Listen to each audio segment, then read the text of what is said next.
Welcome back, everybody, to episode 225 of V-Time.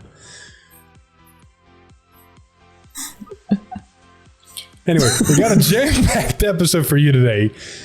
For audio listeners, if you don't know what that beginning was, go watch the video. Anyway, it's going to be a lot. We've got a whole new ride line to talk about, some really cool support cards for do decks, and then a couple of goodies here and there that are very interesting, as well as a lot of updates for not only BCS, but also some products. Huzzah!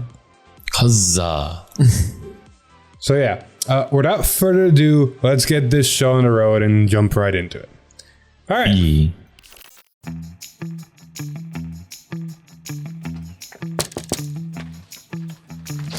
Hey, yes, package for Mr. Top Deck Heroes. Oh, thank you. Thanks.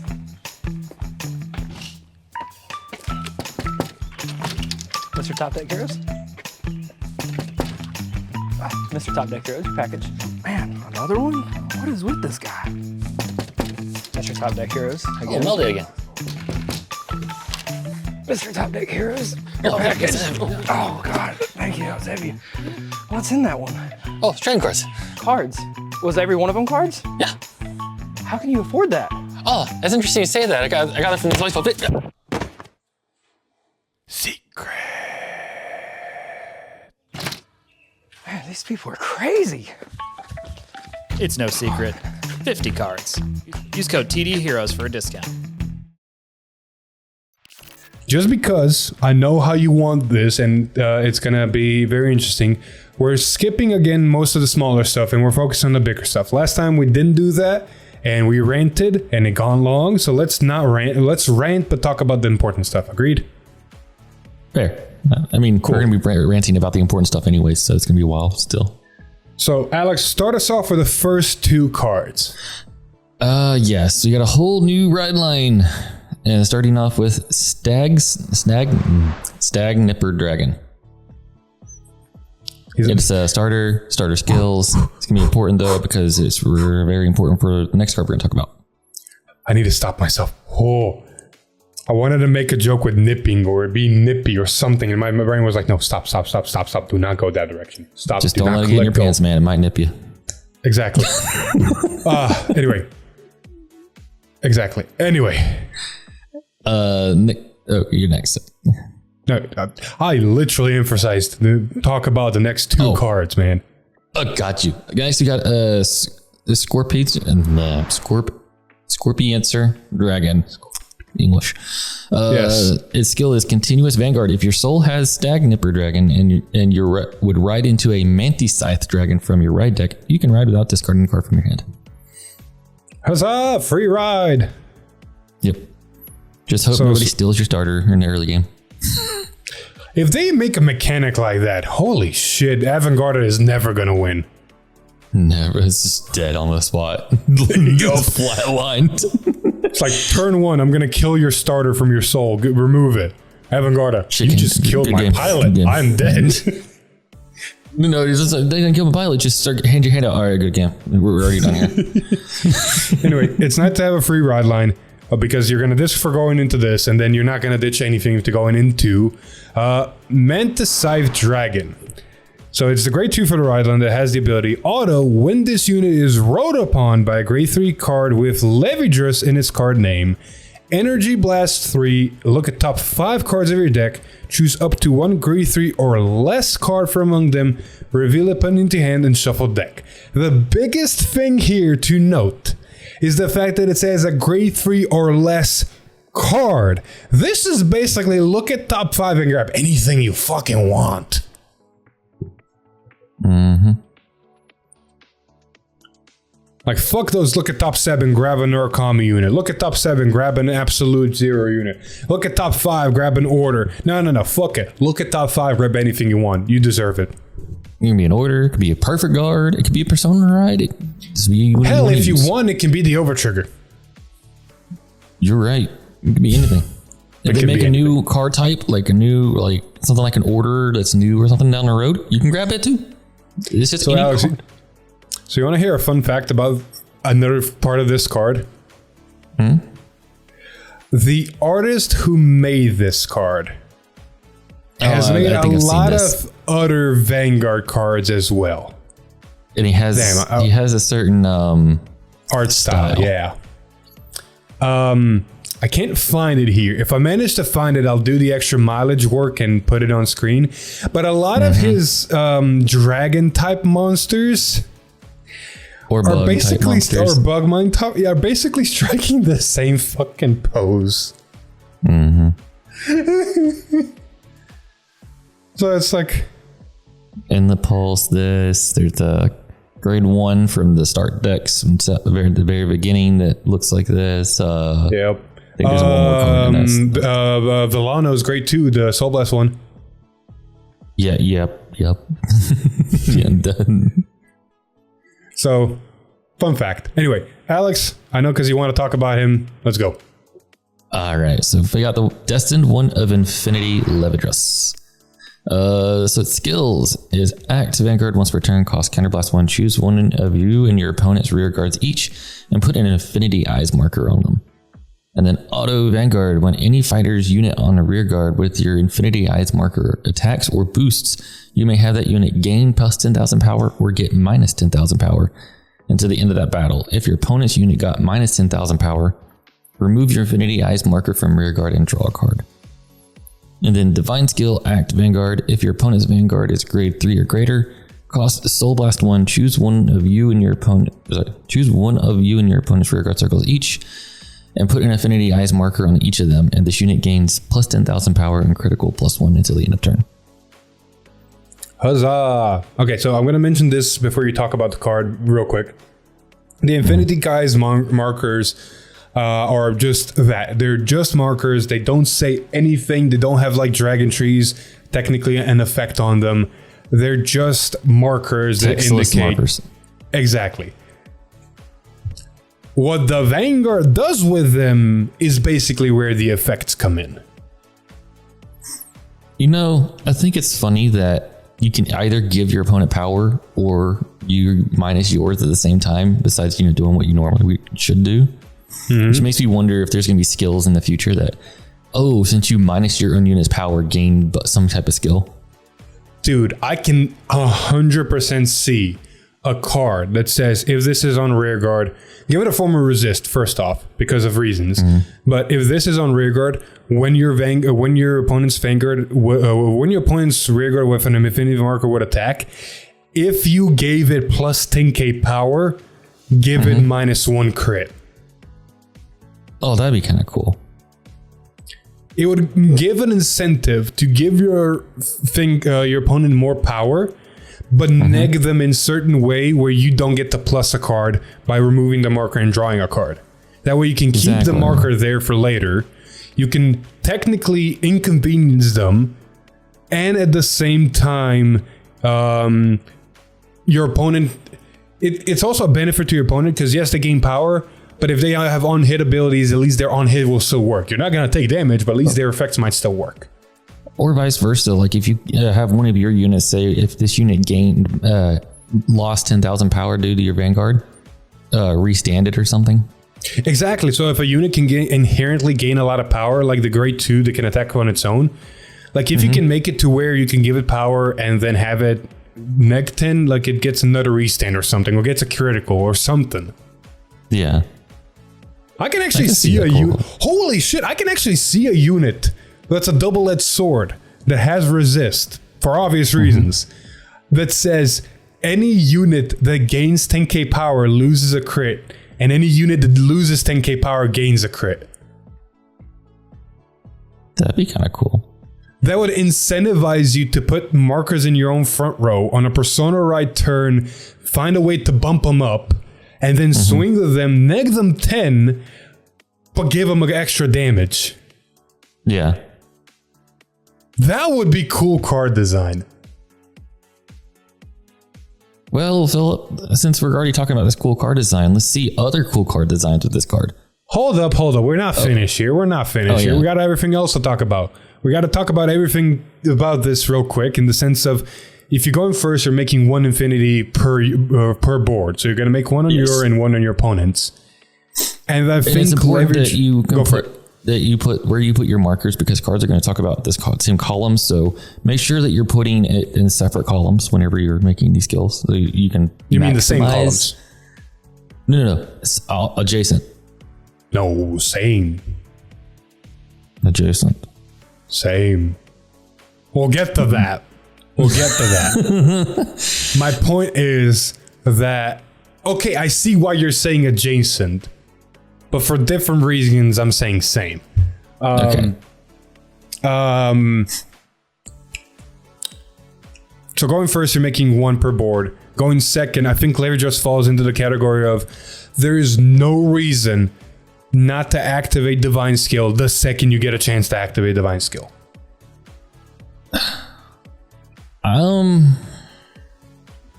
It depends on the point gains game. 10k. I think your Vanguard gains 10k in crit, so it becomes dangerous. So your opponent is forced to either perfect guard or guarded, or because they're not going to take a double critical Vanguard to the face. Yes. And on top of that, you get to make going second. So let's talk about going second examples. You get to make 2 markers immediately on your opponent's board. So you get to basically free +1 immediately. I don't see any reason not to activate Divine Skill the second you have the opportunity to do it.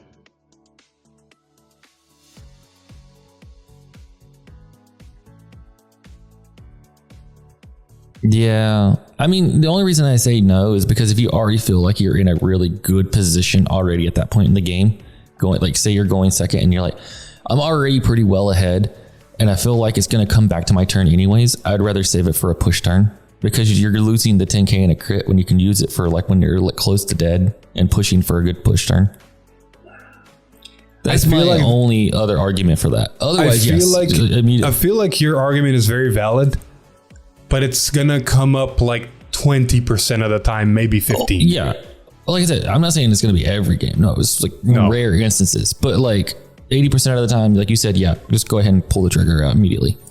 Like Velshra is in the same camp as the second you get to activate Divine Skill, you activate it. There's like a 5% time you don't want to do it because of certain orders potentially hitting certain zones you didn't predict them hitting.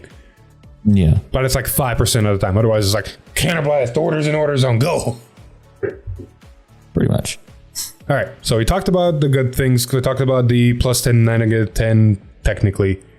It's a very things. Exactly. So we're gonna start off with the first support card. It's a rare, and it's actually, honestly, in my opinion, a really good one. We got Pack Claw Hunter Huli. She's a grade 2 that says auto when this unit is placed on rearguard if you have an Infinity Eye marker in the same column as this unit. And yes, this counts your and your opponent's columns. Cost Counterblast 1. Choose a grade 3 or less card from your drop. Call it to rearguard circle. If you have 3 or more Infinity markers, this just counts the board, not column. This unit gets power 10k until the end of turn. Honestly, I do think it's a really good card, because going first, you make a board for a CB. Going second, you make a board for a CB and have a 20k, potentially 30k attacker. Yeah. It's simple. It really is simple. Yeah, I mean, honestly, it's just a good revive card, because if you can revive, it's not even placed from hand, so you can, if you revive it from your drop, it can revive another card. So basically the Stochea thing of this calls this, this calls this, this calls this, and here's my board out of 1. Exactly. But next we have some support cards. Knight of Illusionary Silence Clarence. This is a rare. Auto rearguard at the end of the battle that this unit attacked or boosted. If you have an Infinity Eyes marker in the same column as this unit, and you did not countercharge this turn, cost put this unit into soul and countercharge. Okay, I agree with you. Adjacent. Okay, adjacent. Yeah. I thought there was a card that cared about same column. I think there is still, but I don't know. There's an order there's an order we're going to talk about in a little bit that matters about it, but otherwise 90% of the time you're going to want them adjacent. Well, we don't need to wait to talk about it, because we're going to talk about it, because the card we just talked about is just simple. Attack or boost, retire, countercharge. Simple, straightforward. Very important with that, because you're going to be counterblasting. Put the soul countercharge, not retire, but still. Yes. It does the thing. Anyway, the order. Searching for infinite knowledge. It's a grade 3 normal order that says play this with Energy Blast 2 if you have a Vanguard Levias in its card name. Choose a card with grade less than or equal to your Vanguard from your drop, call it to your rearguard. That unit gets 5k power for each of your Infinity Eye markers in the same column as the called unit. Yep. Huzzah. So we're going to talk about this later, but you're going to have a lot of back row attackers. This is a really good card if you wanted to make a Gundra attack from the back row, because say you have 2 on your side and 1 on your opponent's, it's the 15k Gundra or 25k Gundra. Well, the card itself, the order is simple. It's a Energy Blast, call a card, give it power. It's basically a spiritual body for a Soul Blast that can potentially give a lot more power. Or if you're really stupid and not playing correctly, it can give 0 power. The only downside to this card is that it's Energy Blast 2. And normally it doesn't sound that bad, but when you talk about the other card we're going to talk about, you realize that you're probably going to be rarely using this in certain situations. I feel like this is a going second card more than a going first card. It definitely is.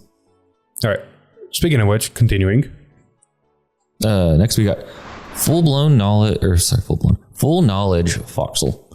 It is the double rare grade 1, continuous rearguard during the battle. This unit boosted if you have a grade 3 or greater Vanguard Levias in its card name. It gets 5k, make it a 13. Then auto rearguard when this unit boosts a grade 3 or greater Vanguard with the Levias in its card name. If you have an Infinity Eyes marker on your opponent's rearguard circle, this unit gains power +2 into the end of battle and costs counterblast 1. Choose one of your back row rearguards until the end of the turn. It can attack from the back row and gains power +10,000. Holy shit, we've seen a lot of these specific card types where there are 13k boosters and then 15k boosters for Vanguards that do effects. I think this is one of the best ones, if not the best one we've seen. I still think that Blagmeyer's is the better one, personally. Blagmeyer's is so there's a difference. They're both very similar. Both are counterblast, both are 15k behind the Vanguard. The only difference between this one and Blagmeyer's is the fact that this one can give 10k on turn 3 and turn 4. Blagmeyer's gives 0 on turn 3, but 15 on turn 4. So in the long run, Blagmeyer scales better. In the short run, this one is technically better. Yeah. I'd say they're pretty much even, but personally, restanding the double critting rear guard is... Well, that's where Blagmeyer shines. You restand the rear guard instead of having a rear guard attack. Exactly. But this one gives you options to all of Magnolia's arsenal, because anything that can attack from the back row and Magnolia can benefit from this. So you got Gundra, you've got the Steer that can attack the front row. There's an Otter we talked about that you can give a guard restrict. There's also Gabreg that can gain power because something's now attacking from the back row and guard restrict. I think looking back at all of these cards that have similar effects, I think Blagmeyer and this are definitely on top. You run them, you want them, they are in the deck. Towards the bottom, I think is Zorga's. It's okay, but it's not what Zorga needed, honestly. Or Welstra's. Velstra's, I think Velstra's is an energy charge. It's like, no. Zorga and Velstra's like, no, go away. Yeah. Razel, I think, is right in the middle somewhere, because it's a good card and it does give you a potential counter charge if you really need it.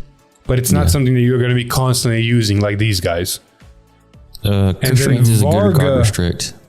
Yes, Chris Reigns is amazing. I think Chris Reigns is right below these two because it does what the deck really wants to do. But these two are just, fuck an extra attack give, yeah.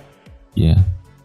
I think Varga is a little bit above Raziel because it does what the deck wants to do and is just good. So it's a good value engine. Yeah. So all of these that we've been getting are very interesting.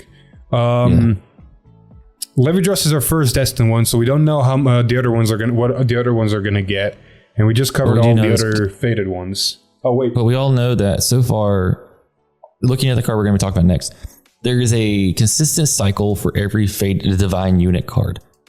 Yes. They're going to have a triple rare supporting grade 2, and they're going to have a double rare grade 1 booster that boosts the Vanguard and gives up skill. Correction. Liel also has one. Oh, yes. Does have one. I would put it right above Varga and Razel's, but it's not quite on the same level as Chris Ray, this, and Blandmeyer. Because it's also a booster. But the reason it's good, and I think better than the other ones, is because it's necessary for Liel. You put a normal unit on the bottom, so you get to do more Liel stuff, and you give 5 kit to another unit. So it's like, okay, there's power and recycle. I will say one thing that's bad about this card. Which is that you kind of live and breathe by it in this deck. This is the only way. Blandmeyer is the fucking same. I feel ya. And so, like, if you don't see this or the card we're going to talk about later in the late game, you're just a 3 attack deck. Blandmeyer is the same way. Trust me, I feel that on a spiritual level. So, speaking about, if you can, dig for them. Yes. Speaking about the next card, we have the last card for Levias, the triple rare on fall Anotogast. Not the wolf. Anotogast. Anotogast. There we go. Anotogast. Holy shit. Anywho, it's a triple rare for a reason because it has a really good 2 abilities. And one of the reasons why the Order Energy Blast is going to be tough. Because the first ability is auto when this unit is placed on rearguard. If you have an Infinity Eye marker in the same column as this unit, Energy Blast 3, look at the top 2 cards of your deck, choose a card from among them, put it into hand, and put the rest on the top of the deck top or bottom. Top or bottom, thank you. And this unit gets power 5 until the end of turn. Real quick note, you use this skill looking at top 2 and is mandatory. Putting choosing a card from among them, adding to hand is mandatory, and putting the rest on top of deck or bottom is mandatory. Yes. And then the second ability, continuous rearguard. During your turn, if you have a grade 3 or greater Vanguard Levias in its card name, and you have 3 or more Infinity Eye marker, this unit gets power 5k, and if you do not have another back row rearguard with the same card name as this unit can attack from the back row. So it lets you get a 5th attack if you count the grade 1 we just talked about in Levias. On top of that, it doesn't stop you from having multiple of this on board. It just stops you from attacking for back row if there's another one for back row to spam them. But that means you can have one of these in the front row to be a 15k, potentially 20k in the front row. Or a 25. The gain's 10k on its own. If you have a persona ride, it's 30. If it's on a marker, it's 30. Yeah. So it's either it can be either 5k or if you use a skill 10k plus. Yeah. Which is still good for the card. But it's like you said, this is where the energy problem comes in because your Rideline Energy Blast 3, and you definitely want to use this effect, Energy Blast 3 plus a card back into hand, as well as just, top check, because top checking is always nice because you just go look at top 2. Oh, look, the over trigger. I'm going to add this and put the over trigger on top. And this is also where the other bad thing comes in, is that all of these support cards, require an Infinity Eyes marker. Yep. So you don't get Infinity Eyes markers until you get to grade 3. So you literally have no fucking early game. And you're reliant on any generic support in Stoicheia, which there's a few, but not that many. No. To give you early game. This deck, when it first came out on our Reddit, reminded me a lot about Bruce. Because you don't do anything until you get to grade 3. Like your ride line is cool, but it's basically vanilla. You get to grade 3 and you're doing stuff. But if we recap all the cards we talked about, you have a thing that on place calls a card, so you're plusing the board. You have a thing that enables you multi-attack. You have a thing that technically if you play it pluses your card to board but it's an order, so it's like you call the card from hand anyway. You have a counter charger, which is nice because the deck does CB decently. And you have another thing that can attack and plus a card back, so basically replace itself. But you have a lot of ways to make a board. You don't have a lot of ways to go, here's my hand back.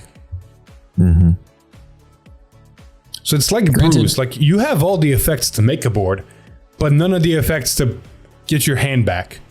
Granted, you can run Inlet Pulse in here to give you a draw engine if you need it, and it helps a little bit, but you are reliant on your opponent because you do have a draw engine in the deck, and that is the Infinity Eyes markers on your opponent's side. But that also is reliant on your opponent attacking with those units on those markers for you to get those draws. Exactly. Going first with Levias, you put one marker on one rearguard. Your opponent has now a choice. Oh, I can either not call anything there or call something that's going to be like a last attacker, so they have to use most of their hand or take attacks before they get the draw card. Yeah, so your opponent has a way to work around it. I will say this now, whenever the video with Levias comes out, because it has been recorded, I'm sorry, Alex, I completely crushed, demolished, pulverized his hopes and dreams. Well, no, it didn't pulverize my hopes and dreams. It was a realization that, we forgot a rule that we implemented. What rule? Make sure that we don't make one-sided videos. Yeah, valid. Yeah, well, that rule is going to get broken for the next 4 videos, unfortunately. Unfortunately, yeah. But unintentionally. It was a very bad showcase of what Levias could do because it was a matchup that was very anti-Levias. So the reason it was anti-Levias, and we're not going to spoil too much of it, is because the opposing deck not only had multi-Vanguard swings, which means the markers were activated last, so any semblance of drawing pieces to help guard came in at the end. But it also had early game rush, which means Levias was just on the receiving end of punches. Mm-hmm. And last but not least, its rear guards that did have markers got the numbers to where minus 10k doesn't fucking matter. Yeah. So I had almost all the 10, counters but it's still to like a 40. It's still like a 40 or 50k rear guard even with the minus. So it's like, okay, GG still. So we accidentally put a deck that kind of counters every single strong suit of Levias and attacks every single weakness. Yeah. But hey, you had a good experience with testing it at locals, right? You said you beat a Varga and stuff. Oh, yeah. So outside of the video, I will say this now for people watching this. Levias is a really strong deck. It went toe-to-toe with Zorga. It was pretty even. Varga, it actually did really strong against because, eating the markers on the rear guards that are going to try to come back, you can kind of counter out the power. What else did I fight with that deck? Liel, it was really good against, but I feel like Liel's kind of like a mid tier, so it gives you like a. Liel is good if you have a good pilot behind it. Liel is very tough to pilot properly. And I felt something else, but Jadruld, and Jadruld was pretty neck and neck, honestly. So even with retiring my stuff, it was pretty good. Oh, there we go. I feel like it's a good deck. It's just the early game, losing the early game, and on top of that, putting that matchup that we're going to showcase is not a good example of what the deck should be. No. The good news is, like with all the Divine decks, we're going to play them again very soon and against other Divine decks, so there's going to be more chances to showcase it. But for right now, it's like, it did showcase it. It did what it wanted to do, but it just showed exactly where the weaknesses are, so at least people can cook ways to counteract the weaknesses. Exactly. Anyway, moving on. That's enough about Levias. We can move on to the next stuff. And we're going to start off with some more support for the quick start decks, Alex. Yes. And we got Skillful Entertainer. It's a grade 2 common. Auto when unit is placed on a rear guard if you have a grade 3 or greater Vanguard with... Oh god, I forgot how to say this thing. Os largest. That. In its card name, you cost counterblast 1, choose 3 cards from your drop and put them into your soul. Holy fucking shit, this is amazing. We need more counter charge in deck now, but this is fucking amazing.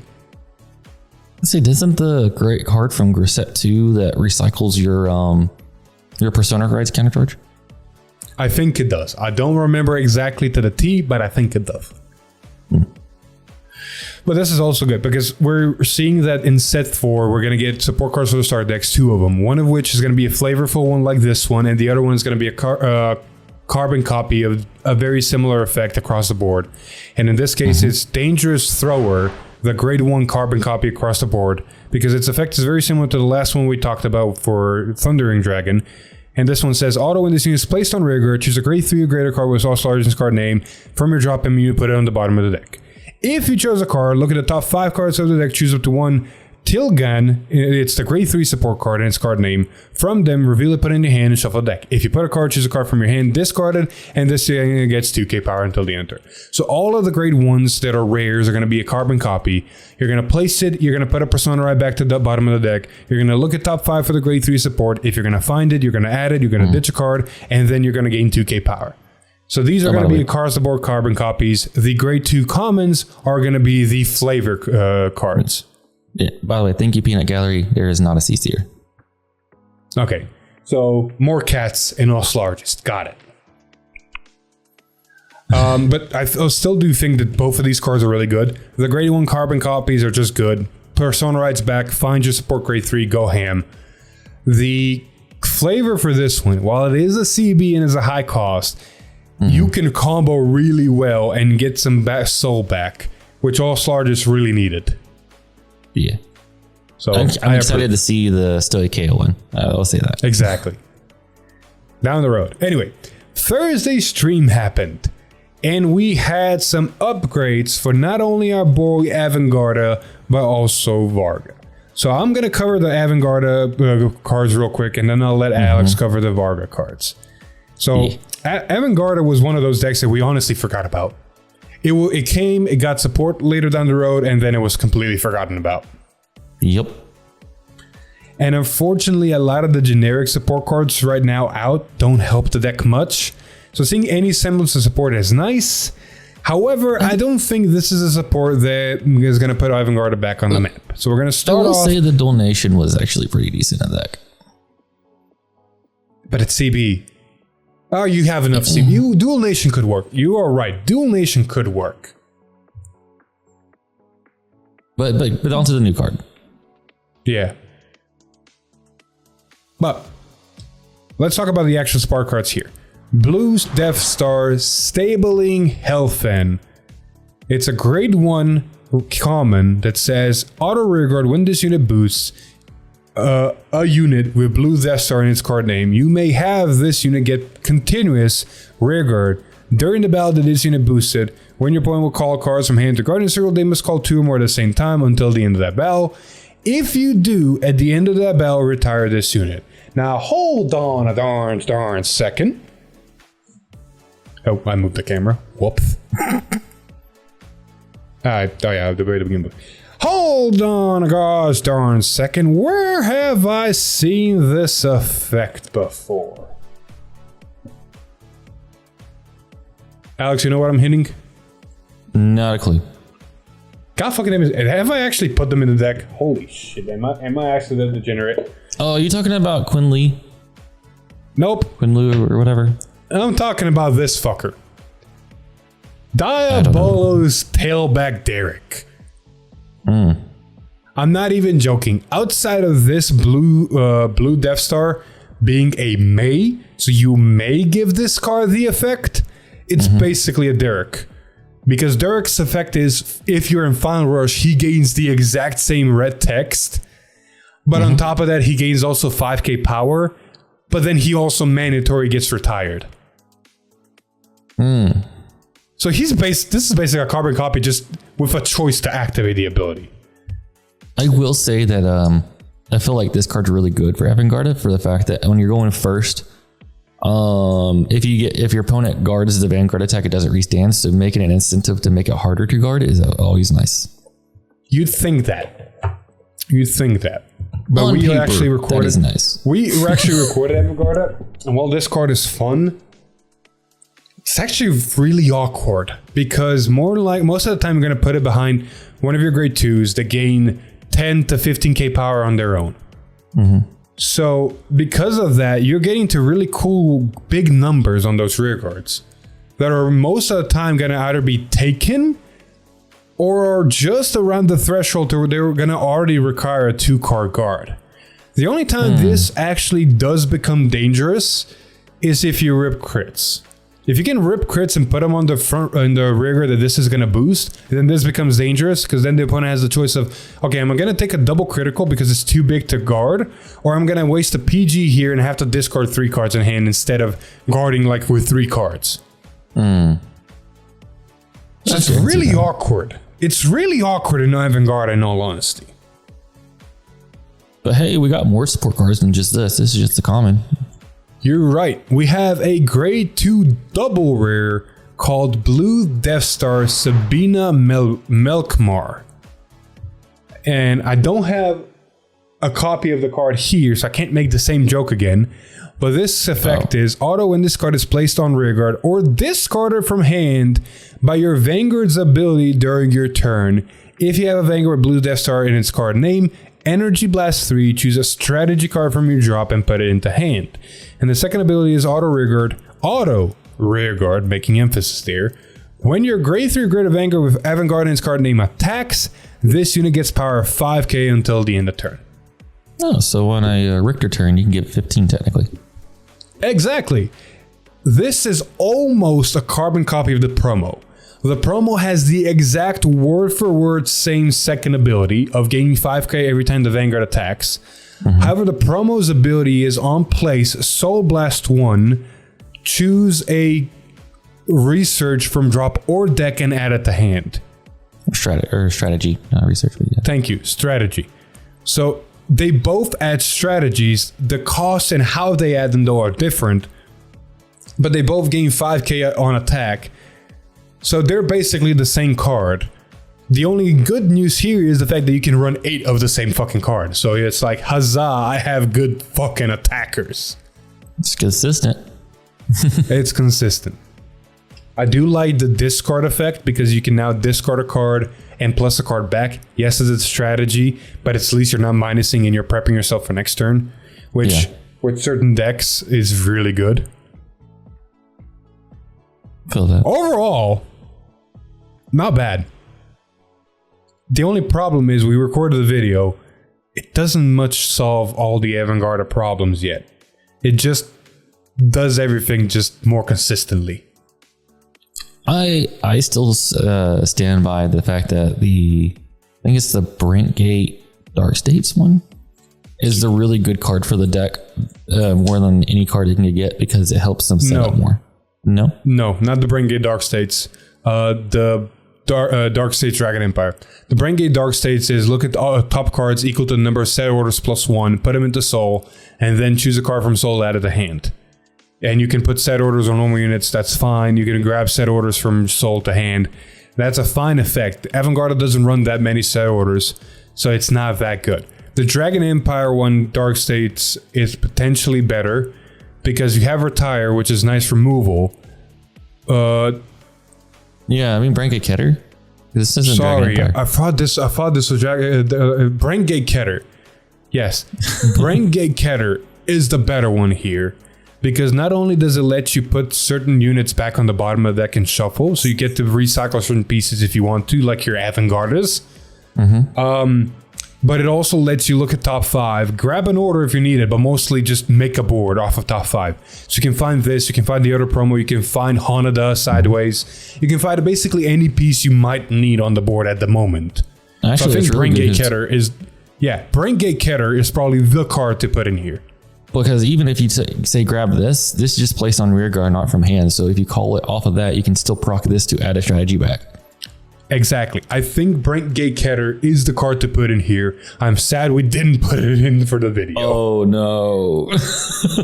We're also looking for a card that's a counterblast because we practiced and we saw that Hector had a lot of CB left over.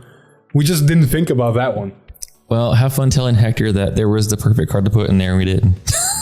Honestly, that could change the deck a lot because it gives it early game. It gives it ways to recycle its Avangardas back to deck because it puts the card to the bottom, looks at top 5, grabs something, and then shuffles. So it doesn't stay on bottom. It actually gets shuffled. Yeah. Yeah, that could be the answer Avangarda needed. We'll cross that bridge when we get there. But now let's talk about the Varga support we got.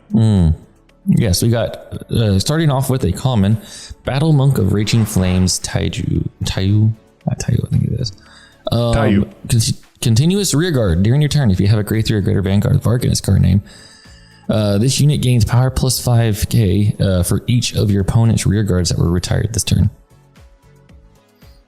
This card is worded similar to Zinky from Shiranui Stride deck set, to where it looks at the it's a continuous, but it acts like an auto. I think it's worse. It is the way it works. It is 100% agreed. I think it's worse though for two reasons. One, it needs to retire to gain power. Against most decks, they're either going to intercept before you get a chance, if you can't play the card that says no intercept, or they're going to be a type of deck that says, yeah, I don't have a front row, it bounced back to my hand, it retired to do me stuff. It's not here anymore, bro. But there is we're going to talk about a card after this that retires, but also there is a grade 2 from set 2 that says when it's retired, you can retire a card. So there is ways to hit their back rows as well. Yeah, but you have to retire the front, and the only way to retire the front in Varga right now is to actually use Varga's ability. Yeah, so this is only gaining power when your Vanguard swings. And I don't think Varga needs a power card. In my honest opinion, I think Varga's columns are decent. They're not amazing, but I think they're decent enough for what Varga's doing. I mean, they hit 25 to 35, depending if you percent red or not. So, I mean, 23 to 33, my bad. But they hit the thresholds to where, your opponent has to guard. And exactly. It already has enough multi-attack to where having power doesn't matter. You're hitting enough times that it's going to matter. Speaking of power, there's something I want to talk to you about this next card, but I want you to first read it. So we got Twin Plosive Dragon. This is the triple rear in the set. Auto when this unit is placed on rear guard, if you have a grade 3 or greater Vanguard Varga in its card name, cost Energy Blast 3 and look at the top 5 cards of your deck. Choose up to one grade 2 or less card from among them. Call it to rear guard and shuffle your deck. And then auto when this unit is retired from rear guard by the ability of your grade 3 or greater Vanguard with Varga in its card name. If your opponent's Vanguard is grade 3 or greater, choose one of your Vanguards and it gains power plus 5 until the end of turn. Honestly, legit. Yeah. A lot of people are angry about this card because they're saying that it Energy Blasts too much because it counteracts the triple rare grade 2 that also Energy Blast to bounce things back. I think if you're complaining about that, then you're complaining about energy in general, because that's the whole point of having energy as a resource, is you're supposed to pick and choose. You're not supposed to just have it all. Yeah, a lot of people are still running the energy cycler in Varga, which means you have the energy cycler, you get your grade 2, the Energy Blast 2, and you have this if you want it. That's way too much energy to make everything work. Unless you're going second and have 9 by the time you're grade 3, you're not going to be able to pick and choose what you want to do. Exactly. I think this is fairly costed, and I think it's really good because it lets you get your pieces like the grade 2 or the grade 1 that says you can't intercept. It lets you set up to where you can get your pieces on your board the way you want them to be. Exactly. Having a +1 to board is always nice. And Varga is one of those decks that having a board maker next to having ways to plus back the hand, you're doing the right things. Yeah. You have a way to make board, and on top of that, you have a way to grab cards back to hand. I will say this does do, this is also one thing it didn't do for the deck, which it still needs. It's not a counter charger. No. But it doesn't need it. That's the one thing, in my opinion, that is keeping Varga tame. There is one awkwardness about this card that we did find out when we recorded the video for it. Oh? There's currently no good booster in Varga. So whenever you make a column with this, you're making a 21 Persona Ride 31k column. So that's a very awkward number. Doesn't the grade 1 that when it boosts Varga gain 5k even on the rear guards outside of Varga? Well, yeah, but then you have to put it behind. And if you're putting it behind this, sure, you're making a 5k bigger one. So it's now, instead of 21, it's 26, which is still an awkward number. It's not a good magic number.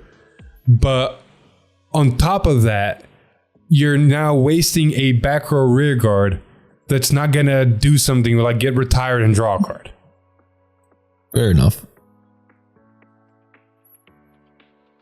So we found, Hector found this out while playtesting. Like he'd swing with this and be 21. And it's like, okay, that's double intercepts. Cool. I got rid of my intercepts and I guarded your attack.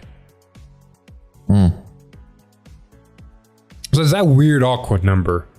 Like if it was 23, like the grade 2 ride line in a booster is 23, or the grade 2 energy blast 2 in a back row something is 23. That's hitting magic numbers. That's a 15k guard, yeah, but it's hitting those nice magic numbers where you're wasting their 15ks.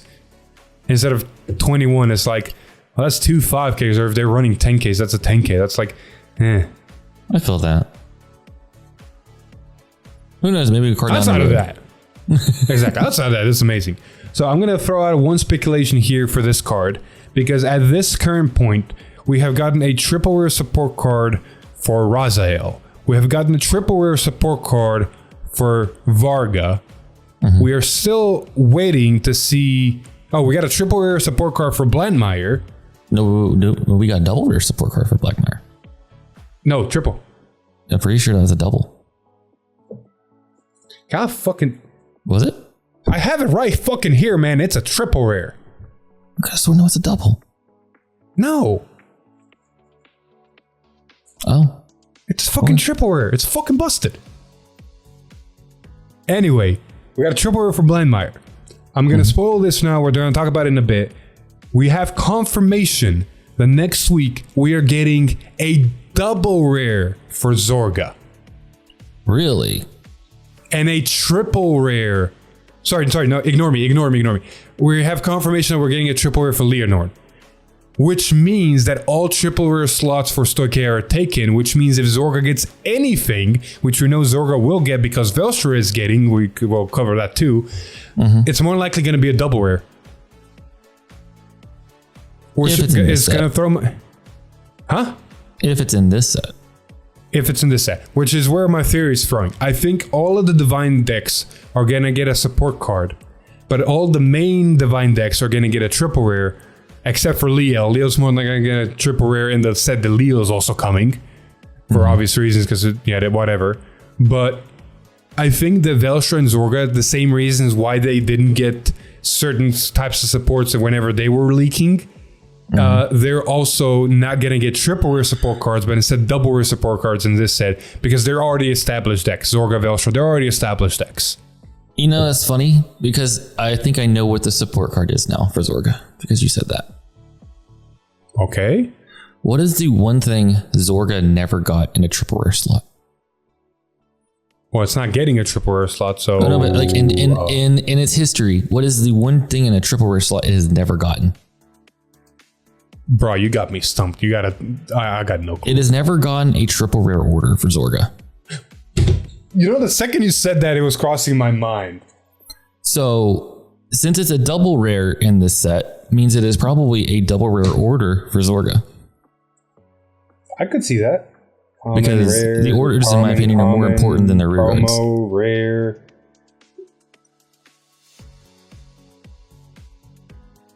Oh, I know that, but I'm saying like... Ye Wandering was a double rare. Yeah. Miasma was a double rare. Miasma was a double... Or granted, Miasma was a double rare in a festival booster. I can't really count that. But I'm saying those is also a double rare. That's right, the Underworld one. So, thank you to the Peanut Gallery. There is confirmation, however, that more than likely that's not going to be the case because of the set numbers. Order is always the last whenever it comes to set numbers, and with the way the set numbers are, it's highly improbable for it to be in order, unfortunately.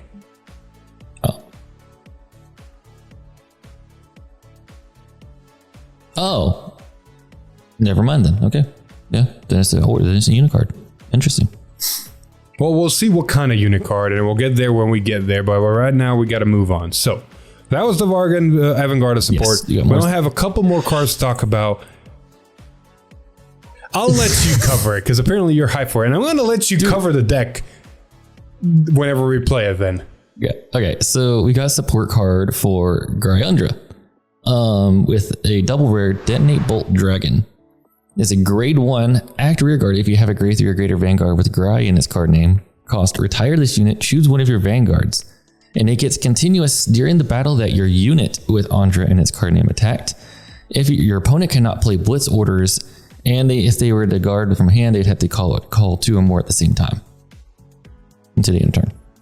That's where I read that effect. Sorry, when I was playing against Hector with the whole guard restrict, I was like, wait, what's stopping my blitz order? Doesn't that also stop? Oh, that's where I read the fucking effect. This card on paper is like, okay, cool, you give your Vanguard a guard restrict, but it gives anything with Andra, so including the grade 2 from the soul that you pull out that attacks on the back row. So you have 2 guard restricts for 1 card. I don't like one part about this card. That it retires itself. For an act ability. Yeah. I mean, it does free up a booster slot though, because you don't only have that 1 slot there. I feel like this is mostly meant.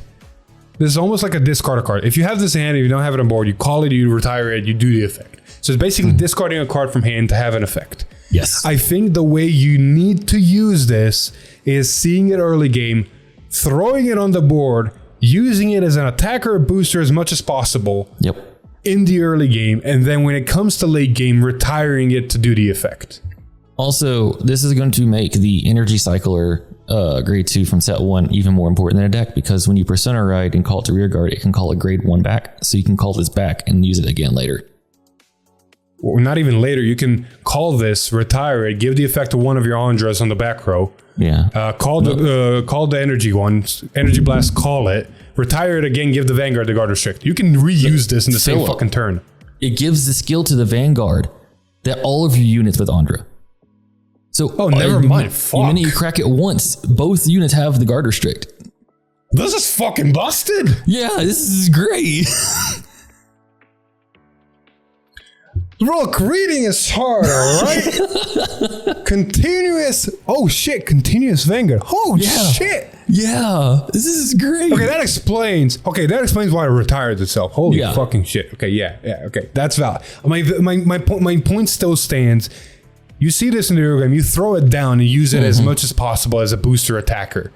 Because then when you get to your grade 3, you get rid of it and do the effect. Because otherwise, it's really wasteful. But it is good effect. But I do love the fact that it's driving even further into the strategy of the deck of this deck just goes 100% ham, but no draw, no hand back. Just go even further offense, no defense. Just go even further beyond. Fuck. Dude, I think if you can spare the CB, I think the Dual Nation Dragon Empire Dark States is really good here. Because you just early game, throw it down, counterblast 1, soul charge 1, call whatever you soul charge as a starter, and then just go. Yeah. Because the starter has Andra in its card name as well. If you can pull the starter out with the Dual Nation, and then you ride Vanguard and pull the other 2 out, and pull the Dual Nation forward and put some sort of good booster behind it, now you can, pull the starter forward and put some good booster behind it. You have the starter that's an Andra. You have the Andra from the back row. You have an Andra Vanguard. You have 3 fucking Andra units that can have guard restrict. Yeah. There, I'm helping you cook the deck. I know you are. Like I said, that plus, like I said, the Dual Nation Energy Cycler that you can ditch draw is good because it can revive this back from your persona right turns. This could be cool. This will be very, very cool. I am glad we're covering, and I can't wait to see this card in action. Yeah. Moving on. We have one more card to talk about. We technically got Reveal of Black officially, but we already knew his full effect, so we're not going to cover him again. I can't wait to play that deck. But we have one more promo card that's got shown out of nowhere, in all honesty, and that's a Bang Dream normal order, song, music, whatever you want to call it, MyGo promo card called Panorama. If you don't know, the musics are basically song names, so this is one of the songs from MyGo called Panorama. But as every song or music card in these Bang Dream decks, this is a grade 1 normal order that says, after music card is played, put it in the back row center until the end of turn. Auto, when this card is put on rear guard, Energy Blast 3. Look at the top 5 cards of your deck. Choose up to 1 MyGo unit card from among them. Really put it in your hand and shuffle the deck. So if you didn't want to run the other song that gets you the non-MyGo units on the board, you have an option to play a nothing but MyGo deck now. Yeah. Ignore me. Your ride line grabs specifically the Krychek order. This is an option if you wanted, do this instead of multi-attack. I feel like it's a weird option because it's a great one. And Maigo is very set on what it wants to do. It wants to grab the Krychek order to get Krychek units to then put the soul to draw cards to do shit. Well, my question and then is it wants to go into the grade 2 and then it wants to go into the grade 3. There's really not much opportunities to actually use this. Question. Does the Maigo order that restand stuff have to have a whole board of different names? The grade 2, no. The grade 3, yes. So if you were to wanted to get your board set up, at least this helps you find your pieces. True, but you can only play one music a turn. Yes. So if you're setting up your pieces, you're basically saying you're not playing either of the music that can give you multi-attack, which in my go, if you're not multi-attacking, you're not doing anything. Yeah. It's like I said, it's an option. Probably not going to be ran though. It is our first official Bang Dream card that uses energy. So that's at least that. That's true.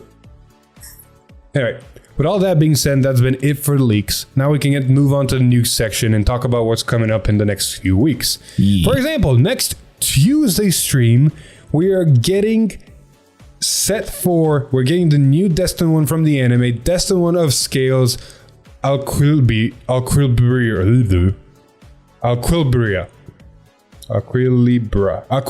Thank you. There we go. Yeah. Hey, you're going to be reading that. I'm going to laugh. Oh, God. Me? You mean Hector? Exactly. But regardless, we're getting that ride line and all the support cards for that ride line. But we're also getting Velstra support cards that we saw in the anime. Yes. And before we talk about those real quick, Thursday stream is going to be Leonon triple rare plus a common, and Drajul double rare plus a common. And you know what this means, right? As well as 6 generic double rare cycle cards. Yep. You know what this means though, right? What? Leonor got a card. Jadrul's getting a card. So guess what that means? Over revolt form? We're getting a new Youthbert card more than likely in the set as well. Yep. That's going to be next week. Yes. And because of the anime, we do have some confirmation of some of the support cards for the Destined one that scales. So apparently, he's got a whole gimmick called Overflow? Overcharge. Overcharge, thank you. Where if the rearguards gain power from the Vanguard, they become overcharged and activate their own abilities. They become, an overcharged state. Yes. Like the overcharged state. So if I remember correctly, his ability is to give, I don't know if it's 3 units or all the units on the board 5k power, basically giving them overcharged. So his normal as ability, well as draw a card. So his normal ability is give 3 units, 3 rear guards 5k and draw a card. And I think his divine skill gives additional 2 more units plus 5. It gives 2 more units plus 5 on top of the divine skill chooses your opponent's Vanguard, deals the damage, and it is unclear right now just because we have only confirmation from the anime. In the anime, it says that any trigger checks revealed for the damage of the divine skill lose negative 10k power. We have speculation to believe it might be worded to where the power is nullified instead of losing 10k, because if your opponent hits the overtrigger with this ability, it's like, okay, cool. Instead of 100 million, I'm getting 99. He did say in the anime it loses 10k, that they lose 10k power. Exactly. It could be an anime thing. Until we get official effect, we have no real confirmation. It is, however, leaning to like 70 to 80% it'd be negative 10k. Yeah. Because it's one of those, like, why would they say it if it isn't that way type of deal? But like I said, it could be a anime thing of going, no, you do not gain. It could have been actually worded, if your opponent drive check reveals a trigger, decrease your opponent's power by the same number that the trigger gained power. Honestly, which I don't know why you word that way, but you could. Honestly, I'm hoping that it's worded this way instead, because it would make the divine skill more divine skill. Is that for the turn, you don't gain the power for those triggers? Exactly. No. For the turn to be a little bit too busted. I mean, he was kind of I don't know. Like, I had to see the actual cards, but in the anime, it doesn't seem like it's doing that much. The reason I say it'd be busted because the Vanguard has the ability of getting 5k to 3 units, and the Divine Skill gives the ability 5k to more units. So that's a lot of 5ks going around to where it's almost like a Persona right turn. Okay. More likely using Divine Skill is restricted to your opponent being grade 3, because otherwise you'd be damaging them while they're grade 2, which that's not going to happen. Which means you're either using this going second, or you might be using this Persona riding, so that's even more power. And then from the end, we have confirmation the most overcharged units gained like 10k power on top of the power they gained. Okay. So there's a lot of power on the board. And I feel it'd be a little bit unfair saying, here, I'm singing with you with these really fucking good numbers. You're net getting defensive triggers. You're not increasing helping yourself guard this. Fair enough. That's my only reasoning behind it. Also, I think, I'm not 100% sure. I don't know if there's a card that says if it's overcharged, it restands when the Vanguard swings, or the Vanguard has an ability that says if an overcharged unit restands. We saw in the episode that one of the rear guards restood. I think it's the unit itself restanding. I think so too. But we'll see. Also in the episode, because we're on this topic, we saw the Velstra support cards. One of them is a potential on Guardian Circle gain 5k shield for every order in Order Zone, or product, more likely. Which is cool because it can become like a 25k shield. You're more likely not going to run it, but it's a cool card. The other card though, it's a grade 1, which checkmark number 1. I'm also going to try to find a picture and put it on screen. It's a grade 1, checkmark number 1. Apparently its ability might be on place or act. We do not know yet. More likely on place. Operate a card, check 2. We don't know the cost, but since we didn't see him CB, it could be either Soul Blast or Energy Blast, which is good resources, so another checkmark. It operates a card, where it ended. And then on top of all of that, it gives maximum reduced cost. So operating maximum and calling it to board is free, checkmark. And then the final checkmark that people watching probably seen throughout this, it looks fucking gorgeous. Checkmark. Dude, I can't wait for this reveal next week. All I'm going to say is, I hope, just me personally, I'm like, I'll hope that those check marks happen for me with Zorga. Like whatever Zorga's double rare they're getting, I was hoping this over here check mark. Because I'll be honest, the only check mark it needs is that whatever it does, energy charges.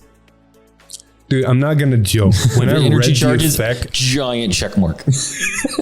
Agreed, because then karma goes nuts. Yes, karma goes nuts.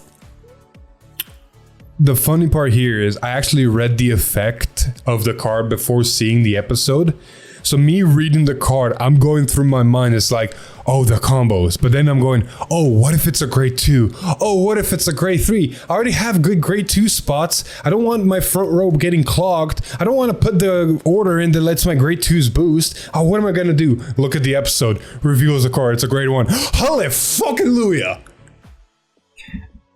Dude, I was talking when I played. So on the side, I played a tournament last night. I played Zorga again, and I had a weird situation come up where actually I wanted to play a Karma from hand to bind the card before I used Zorga skill to call more back out to get more power.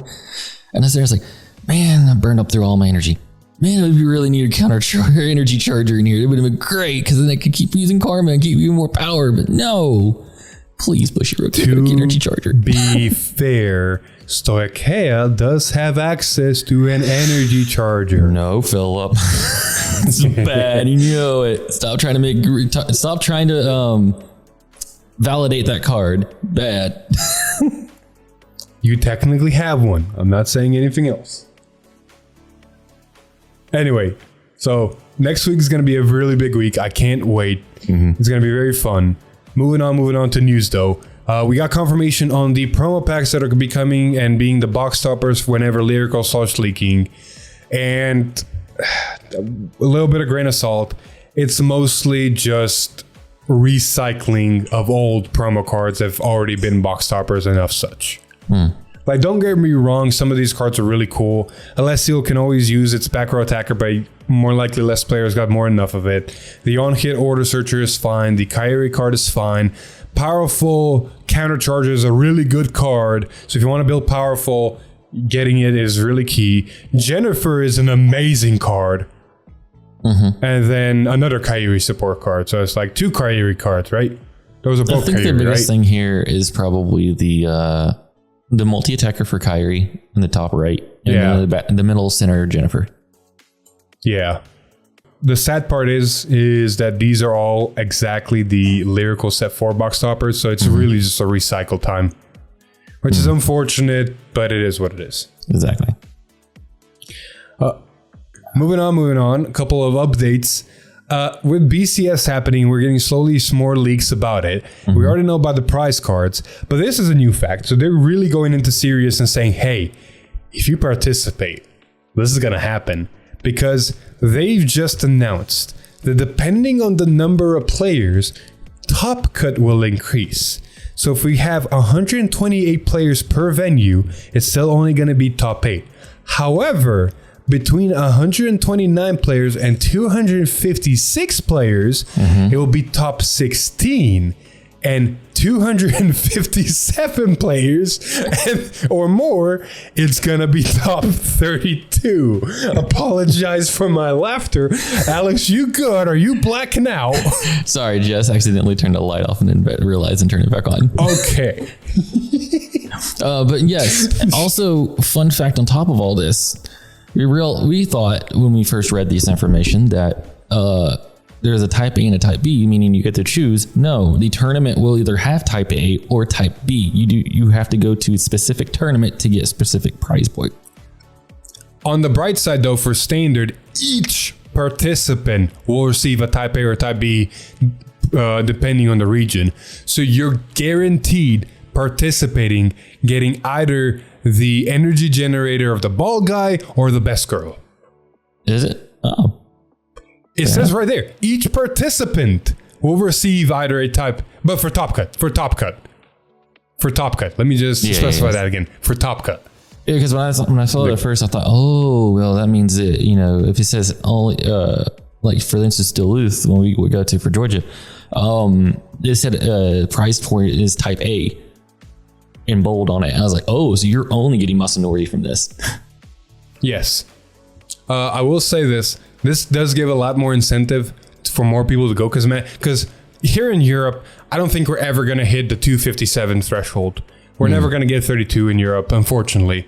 It's going to have to be really, really lucky for us to get to top 32. 129, possible. So possible, but we'll see what happens. I like, but I will say this. Oh, go ahead. Huh? Go ahead. Duluth, I think some locations in America, especially California, Duluth, and some stuff like that, I think you're going to hit that 257 threshold. I think there will be top 32 cut. I will say this, though. I like what Bushy Road is doing. Because if you think about it, Lon, whenever he won regionals, it was 9 rounds. And it just cut the top 8. Which if you do the math, and I think it was around 250 or some players at that time.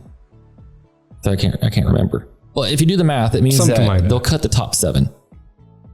Which means that if 30-minute rounds, it's only going to last like 3.5 hours before they cut the top. And then single elimination and top means that by the tournament, if everything even goes slow, should be done by 5 or 5:30-ish. Which means that the tournaments will go faster, which is good. Actually, with the new time rules, the tournaments will definitely go faster because it's now at 30 minutes and the time, finish your game, next game. Yeah. There's no more 10-minute extensions. There's no waiting for people to finish. No.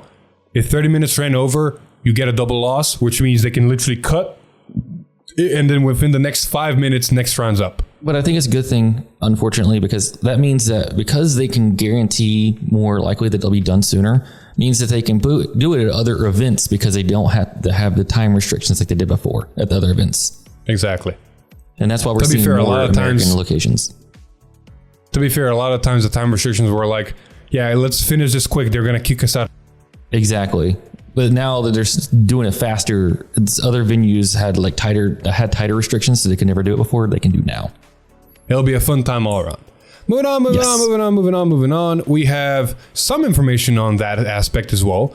We have certain locations and what days, what formats are going to be.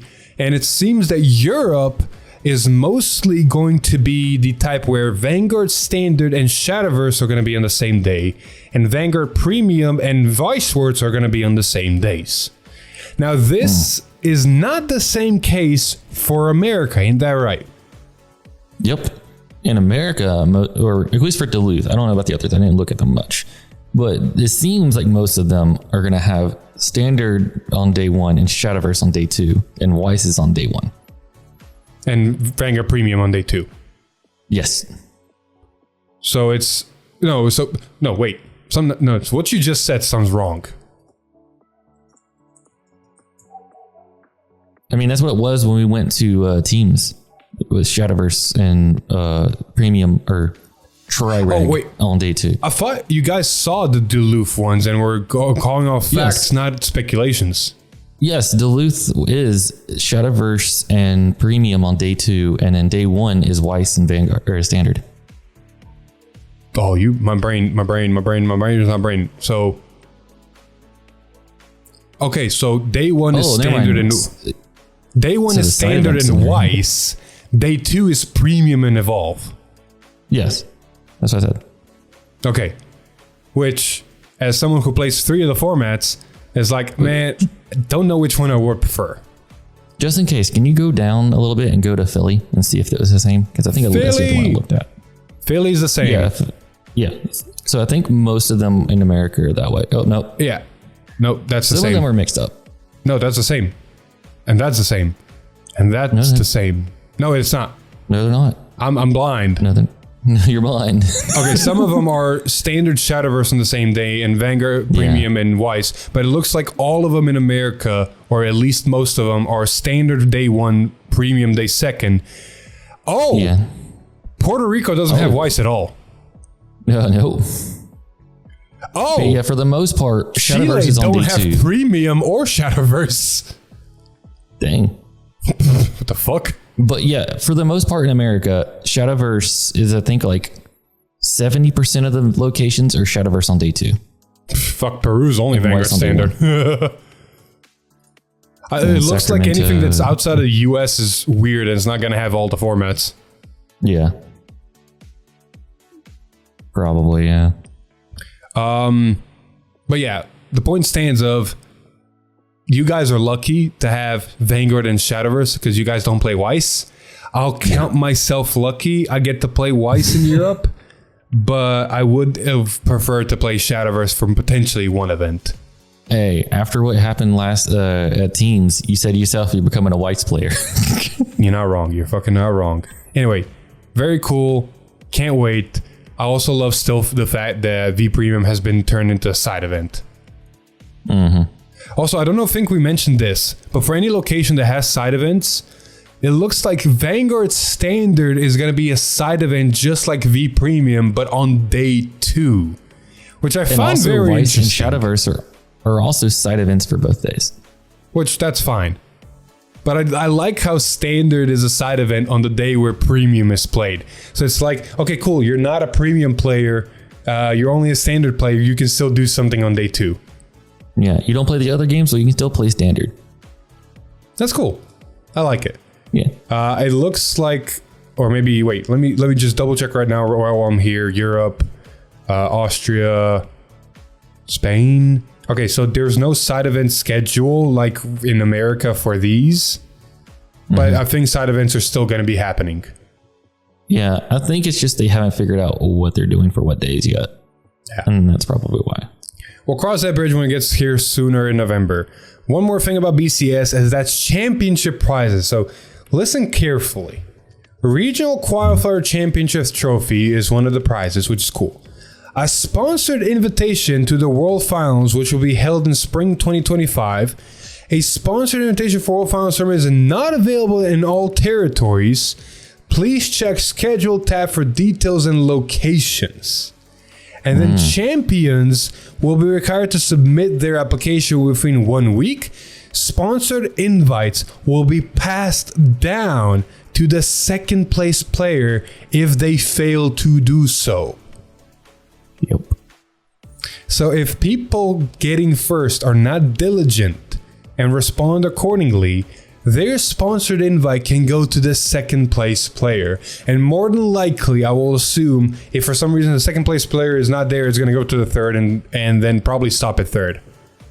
Also, if you're worlds chasing, please look at your territories, because as I said here, not all territories are going to have world invites. I really wonder which location. It might be. Yeah. So Costa Rica has only Vanguard and Shadowverse, and is going to be a non-sponsored invite to championships. Second and third place in the World's Finals tournament. No, wait. You can still go to worlds. Like, you still get an invite, but you don't get sponsored. Yeah. So you get an invite to Worlds. You just don't get a sponsored. Same with Peru. Champion does not get sponsored. It looks to mostly be any of the outside of US ones. Yeah, outside of US English locations. Yeah. Yeah. Puerto Rico is another one, and Chile is another one. Yeah. Yep. But it's outside of US, excluding Canada. Because if we go to Toronto, it is a sponsored invite. So it's basically anything outside of Canada and US. Again, fuck it. While I'm here for Europe, it looks to be sponsored invites for all locations. No actual confirmation for Cardiff, but more than likely as well. Yeah. I guess, you know what? The fact that some locations don't have sponsored invites and some locations that are outside of US don't have certain formats, I feel like now is balanced the fact that the US has so many fucking locations. Yeah, I guess. It kind of balances out. Make sense? Kind of, maybe. But, regardless, it is what it is. Okay. This is Last bit of news before we end this episode here. We have an update on the product release of Set 5 Omniscient Awakening. And it changed from November, correct me if I'm wrong, 25th? I don't even know if you had an English date before. Yeah, hey, you showed it to me. We talked about it. Unless it was November for Japan. Yeah, so we're literally just a month after Japan getting it. Which is honestly cool for different reasons. Yeah. Yeah, because we never had an actual release date. Japan's getting it October 11th, and then we're now getting it. I honestly do think it was revealed to be November, but apparently we're now getting it December 13th. Yeah. I know for English there was never a release date because we saw Set 4 and we're like, wow, there's a 3-month gap in between that and what do you call it? The Stride Deck sets. So I was like, oh, cool. And then some of my friends at the top are like, well, there's probably something going to pop up there because that's weird having such a giant gap in the sets. My brain's going, I could have sworn I saw this. He's going to like dig it up later after recording and be like, pop up. See, I was right. Maybe. Oh, December 6th. It was December 6th. Oh. So, sneak peek. Fuck, that's a sneak peek. God damn it. You said November too, not December. God damn it. I'm almost. Oh, wait. I know one location I can check. Twitter.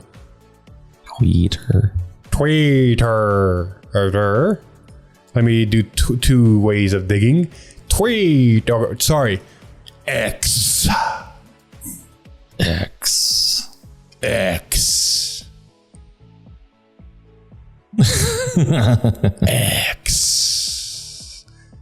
Can't find it this way, so I can find it the other way. Up, 50 cards dot shop. Because I remember him posting something about it. Probably 50 cards dot shop in November. Yeah, because Bushy out here moving release dates around. We all know they have a set either in November or December. I don't know. I have a memory for some reason seeing it in November or something. I might have fucking dreamed it up.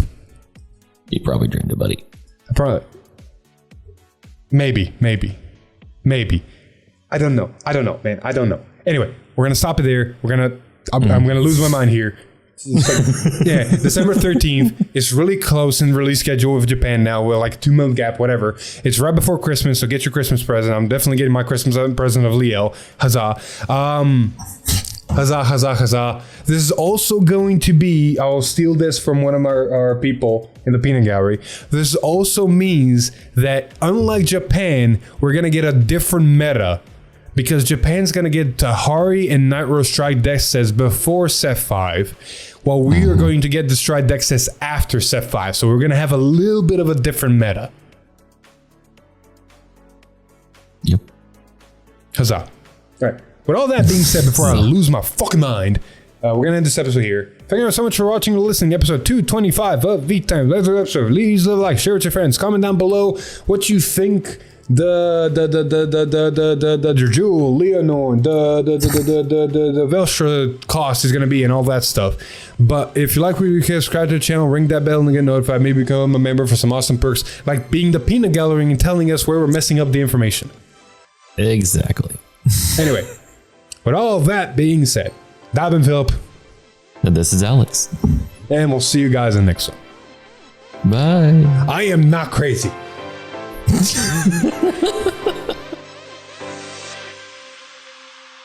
The November something. I'm not crazy. Philip's over here with the Charlie Day from Philly and Sunny Philadelphia meme, where it has the board with all this, the conspiracy board. It was November. I know it.